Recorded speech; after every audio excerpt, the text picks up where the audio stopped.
When I was a little kid, I used to be a big fan of Thomas and Friends. I used to have many Thomas DVDs. More specifically, Bills and Chills, Tales from the Tracks, Sing Along, and many more. I also had many Thomas toys, such as the Trackmaster and that little Thomas toy with that metal thing on the front and back. I was a big fan of Thomas, you know. I liked the characters, loved the music, liked the locations, and especially loved the crashes. I revisited the show years later during quarantine because...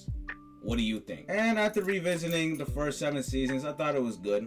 Just good. I'm not gonna overreact like many other YouTubers would. They were just good seasons. I revisited the show recently because why not? I just felt like it. After watching many episodes from all these different kinds of seasons, it's starting to hit me how all of this makes no sense. I don't know if it has to do with anything about growing up or maturing, but I'm starting to realize the flaws in the show. I still fuck with the show, don't get me wrong, but I'm just starting to realize the problems I have with it. Alright, I don't know where we're going with this, so I'm just gonna get to the main point. The island of Sodor is a dumb place to live, and here's why. First off, Thomas. Let's get the obvious out the way. This guy always causes problems. Simple as that. I don't need to get a piece of paper and write an essay on it. First season, falls into a mine. Second season, breaks into a house. Third season, breaks into some buffers and gets on a raft. Fourth season, buzzes into some buffers and breaks through a wall. Fifth season, breaks into a hen house. Sixth season, flying around the place. Seventh season, falls down a pier. Eighth season, gets into a crash. I don't know. He probably gets into a crash each season moving forward. This guy always causes problems and it's all shown on tape. And yet, for some reason, he has yet to been scrapped. If I was the Fat Controller, I would have scrapped him when he fell on that mine. I'm not putting him in timeout in the sheds or making him push trucks.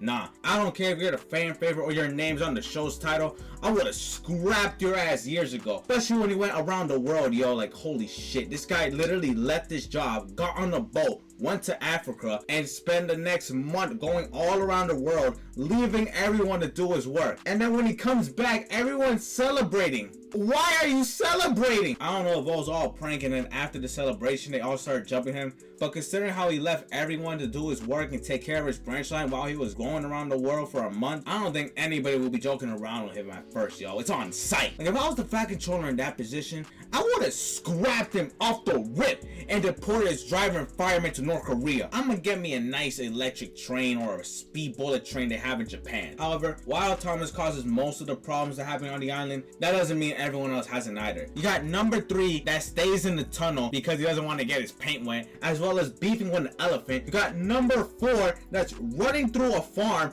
and then crashes into a chicken house. I think that's a chicken house. I'm not sure. You got number 5 that crashes into the sheds. You got number 6 that crashes into a chocolate factory. You got number 7...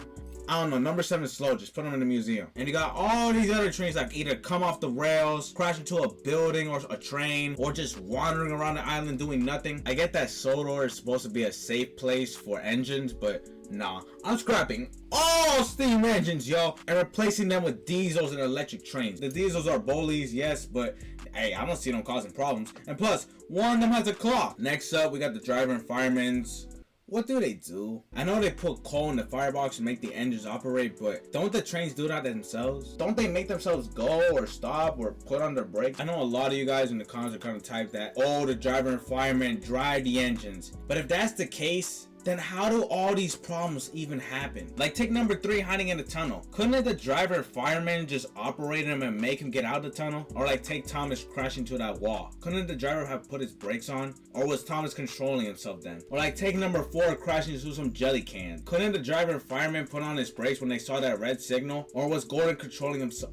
How does this work? For the most part, it seems as if the trains are controlling themselves. Like, I feel like all the driver and firemen do is get on the train, put coal in the firebox, and just enjoy the ride while the engines control themselves. That's all they do. They really don't have no purpose in this universe when you really think about it. Next is the troublesome trucks, which people are automatically gonna say that it's their fault that the island of Sodor has many problems. You know, because they push engines off the rails or they cause crashes. And while that might be true, I don't understand why you aren't using trucks that have no faces. Seriously, there's trucks with faces and there's trucks with no faces. And for some odd reason, you're choosing the trucks with faces. Because why exactly? Like, they're literally the same. So why aren't you choosing the truck with faces? Again, the engines are causing the problem. The engines choose the trucks with faces. They choose to get into trouble. You can say the trucks are the reason they get into trouble, but you really gotta empathize with the trucks. They stand there in the yard doing nothing, getting bumped by the engines. They're just returning the favor when you really think about it. So I don't blame the trucks for causing problems when you consider they do nothing with their lives. Next are the people. They just complain. Like, every time the train comes late to their station, they just go to the station master and just complain to him about how bad a railway this is. Why are you putting your anger towards the station master? He's standing there with his whistle. That's all he does. And yet they're still riding on the train. Like, have you ever considered riding the bus or riding a bike? Like, you're out here complaining how the train comes late, yet you're still riding the train. Yeah, anyways, I just hate the passengers, you know? They just complain, talk about how bad a railway it is, yet they still ride the train. Get a bike. And to put the cherry on top of all this, we got the Fat Controller. Because when you put all the dots together, you realize he's the reason why the island of Sodor is a catastrophe to live in. For starters, he has yet to have gotten rid of the trucks with faces. There's never been a time where he considers to get rid of the trucks. Like, when a crash happens with the trucks, he doesn't get mad at them and instead gives sympathy or anger to the engine. 2, he always gets mad at the engines, but not the driver and fireman. You see what I mean when I say they have no purpose? Like, if you're tired of your engines causing problems or confusion, delay, I will either A, scrap them, or B,